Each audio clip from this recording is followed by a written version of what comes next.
আসসালামু আলাইকুম। আচারি কথনের পক্ষ থেকে আপনাদের সবাইকে স্বাগতম। আজকে আমি মুরগির মাংসের একটি রেসিপি আপনাদের সঙ্গে শেয়ার করব। আমি 1 কেজি একটা দেশি মুরগি নিয়েছি। কারণ আমি এখানে 3 টেবিল চামচ আদা পেস্ট দিয়ে দিব,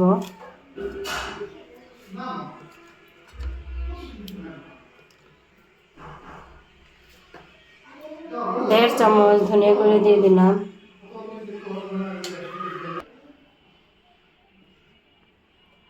1 চামচ হলুদ গুঁড়ো দিয়ে দিলাম,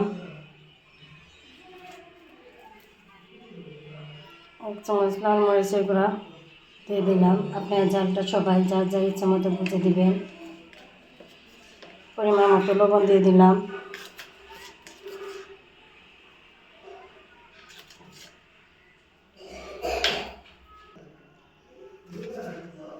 সামান্য একটু সরিষার তেল দিয়ে দিলাম।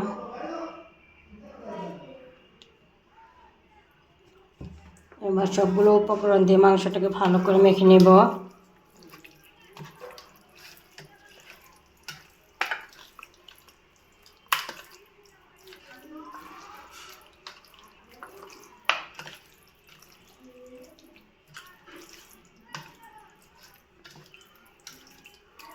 দেখেন আমার মাংসটা মাখানো হয়ে গেছে।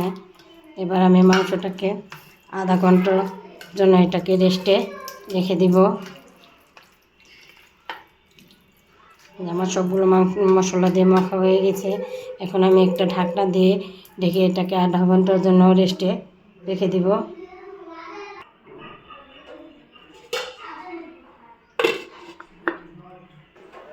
ফিরে আসলাম আধা ঘন্টা পরে। এখন আমি গ্যাসের চুলায় একটি প্যান বসে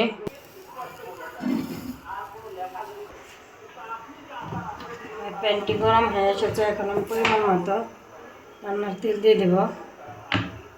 আজকে মাংসটা খাঁটি সরষের তেল দিয়ে রান্না করব।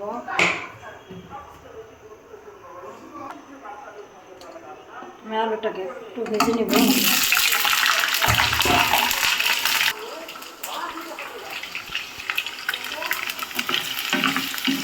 আলুটা একটু ভেজে নেব। আলুটা ভেজে নিলে আলুর যে কাঁচা একটা স্মেল আছে সেটা আসে না। এগুলো আমি আলুটা একটু হালকা ভেজে নেব।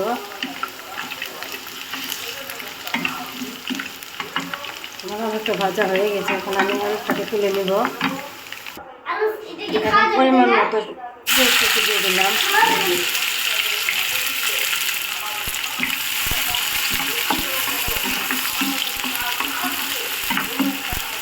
পেঁয়াজটাকে একটু লাল লাল করে ভেজে নেব। রসুন কুচি দিয়ে দিলাম। পেঁয়াজ এবং রসুনগুলোকে একটু ভেজে নেব, হালকা লাল লাল করে ভেজে নেব। ওটা জিরে দিয়ে দিলাম।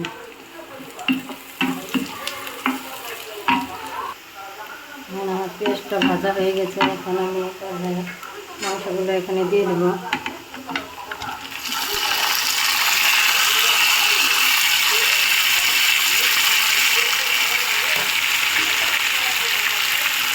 মাংসগুলো দিয়ে ভালোভাবে নেড়ে একটু কষিয়ে নেব।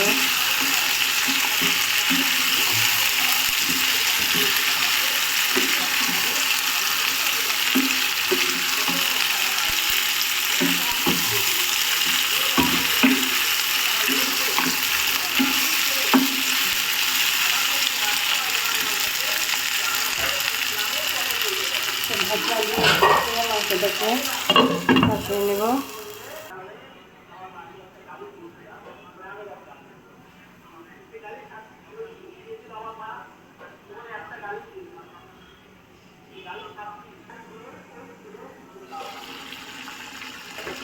মাঝে মাঝে ঢাকনাটা উঠে একটু নেড়ে দেব।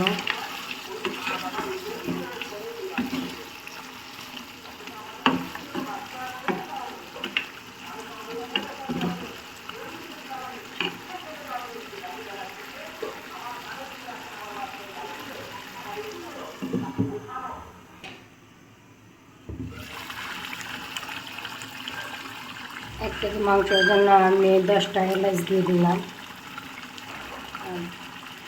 ছোটো ছোটো 3 পিস দারচিনি দিয়ে দিলাম।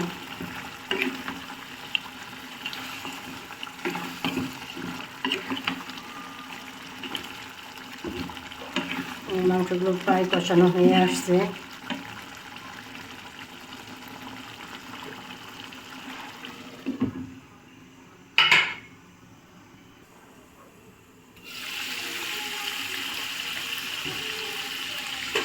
এখন আমার মাংসটা কষানো হয়ে গেছে পারফেক্ট। কখন বুঝবেন যে মাংসটা পারফেক্ট কষানো হয়ে গেছে? এই যে লেগ পিসটা যখন এভাবে ছেড়ে দিবে, এই যে তখন বুঝবেন যে মাংসটা পারফেক্ট কষানো হয়ে গেছে। এখন পরিমাণ মতো পানি দিয়ে দিবেন।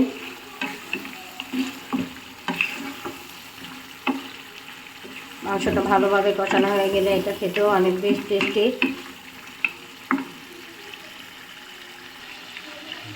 এরপর যে আমি ভেজে রাখা আলুগুলো এখানে দিয়ে দেবো। আলুগুলো দিয়ে একটু ভালোভাবে একটু নেড়ে কষে নেব।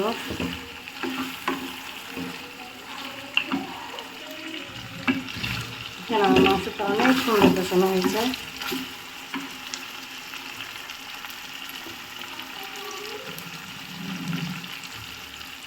আমি এখানে পানি অ্যাড করে দিলাম।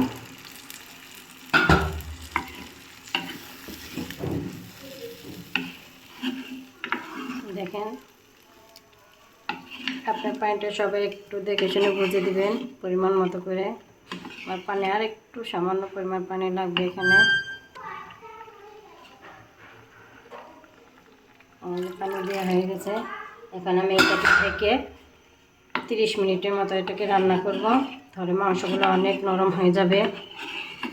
আমরা অনেকেই দেশি মাংস শক্তর জন্য খেতে চাই না, কিন্তু আমার মতো এভাবে রান্না করলে মাংসটা অনেক নরম হয়ে যাবে।